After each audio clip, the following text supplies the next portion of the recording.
انجام دے تو وہ خالص اللہ کو راضی کرنے کے لیے.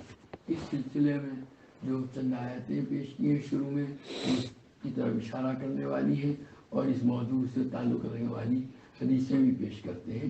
چنانچہ فرماتے ہیں قال اللہ تعالیٰ وما امروا الا ليعبدوا الله مخلصين له الدين حنفاء ويقيموا الصلاة ويؤتوا الزكاة وذلك دين القیمہ کہ ان اگلی امتوں کو نہیں حکم دیا گیا مگر یہ کہ اللہ تعالیٰ کی عبادت کریں خالص رکھتے ہوئے اس کے لیے نیت کو حنفاء اور اسی کی طرف متوجہ ہوتے ہوئے، یعنی اس عمل کو انجام دینے میں اللہ کے علاوہ کوئی اور کسی کی رضا اور خوشنودی مقصود نہ ہو، اور نماز قائم کریں، زکوٰۃ ادا کریں، اور یہی گویا سیدھا دین ہے.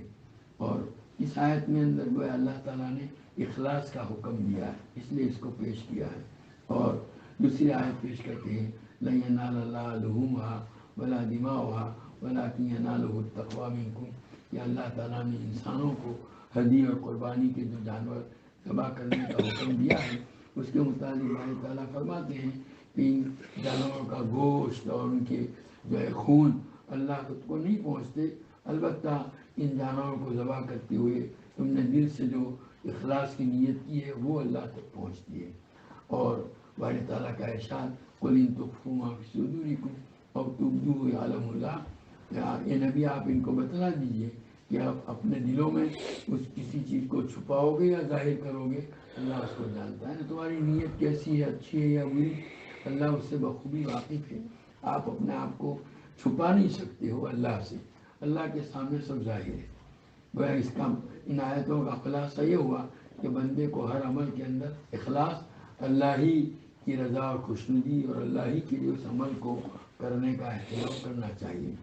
اور اس سلسلے میں پہلی روایت پیش کرتے ہیں وہی جو مشہور ہے انما الاعمال بالنیات وعن امیر المؤمنین. ان کی عادت ہے کہ کسی صحابی کا نام اس کتاب میں پہلی مرتبہ آیا ہو تو اس کی کنیت اور تقریباً اس کا پورا نسب اور اس کی قبیلے کی طرف نسبت اس کو بھی ذکر کرتے ہیں. حضرت عمر رضی اللہ تعالیٰ عنہ کا یہاں عن امیر المؤمنین ابی حفص عمر بن الخطاب ابن نفیل ابن عبد العزیٰ ابن ریاح ابن عبداللہ ابن قرط ابن رضائی ابن عدی ابن کعب ابن لوئی ابن غالب. یہ گویا قریش کی جو ہے نسبت لوئی ابن غالب کی طرف ہے. غالب ابن فہد کی جو اولاد ہے وہ قریش کہلاتی ہے، غالب تک ان کا نسب ذکر کیا. القرشی العدوی کہ قبیلہ قریش سے تعلق رکھتے ہیں، اس کی شاخ بنو عدی سے ان کا تعلق ہے رضی اللہ عنہ. قال سمعت رسول اللہ صلی اللہ علیہ وسلم یقول، فرماتے ہیں کہ میں نے نبی کریم صلی اللہ علیہ وسلم کو ارشاد فرماتے ہوئے سنا انما الاعمال بالنیات، کہ اعمال کا مدار نیتوں کے اوپر ہے. وانما لکل امرئ ما نویٰ، اور ہر آدمی کو جو ہے وہی چیز حاصل ہوتی ہے جس کی اس نے نیت کی ہے. فمن کانت ہجرتہ الی اللہ ورسولہ، پر جو آدمی جس کی ہجرت اللہ کے لیے اور اس کے رسول کے لیے ہوگی، وہجرتہ الی اللہ ورسولہ، تو اس کی ہجرت اللہ اور اس کے رسول کے لیے ہے، یعنی اس کو وہی مقصد حاصل ہوگا. ومن کانت ہجرتہ الی لدنیا یصیبها او امرأۃ ینکحها، اور جس کی ہجرت دنیا کو حاصل کرنے کے لیے یا کسی عورت سے نکاح کرنے کے لیے ہے، وہجرتہ الی ما ہاجر الیہ، تو اس کی ہجرت اسی چیز کی طرف ہوگی جس کی طرف اس نے ہجرت کی ہے. مطلب یہ ہے کہ اس نے لکل امرئ ما نویٰ، ہر آدمی کو اپنی نیت کے مطابق ملتا ہے. اسی کی نبی کریم صلی اللہ علیہ وسلم نے آگے وضاحت فرمائی کہ اللہ اور اس کے رسول کے لیے ہجرت کی ہے تو وہی اس کو مقصد حاصل ہوگا. اور دنیا کی کوئی چیز کو حاصل کرنے کے لیے اس نے ہجرت کی ہے، کسی عورت سے نکاح کرنے کے لیے یا دنیا کا کوئی مقصد پانے کے لیے، تو اس کی ہجرت اسی کے لیے ہوگی. جو جیسی نیت ہے ویسا اس کو ثمرہ اور نتیجہ حاصل ہوگا. متفقاً علی صحتہ، اور یہ روایت جو ہے اس کی جو صحیح ہونے پر امام بخاری اور امام مسلم کا اتفاق ہے.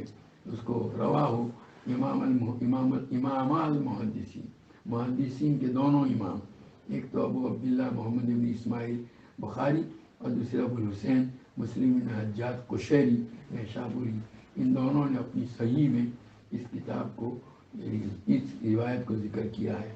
وہ صحیح کہ جو قرآن پاک کے بعد سب سے زیادہ صحیح سمجھی جاتی ہے. بہرحال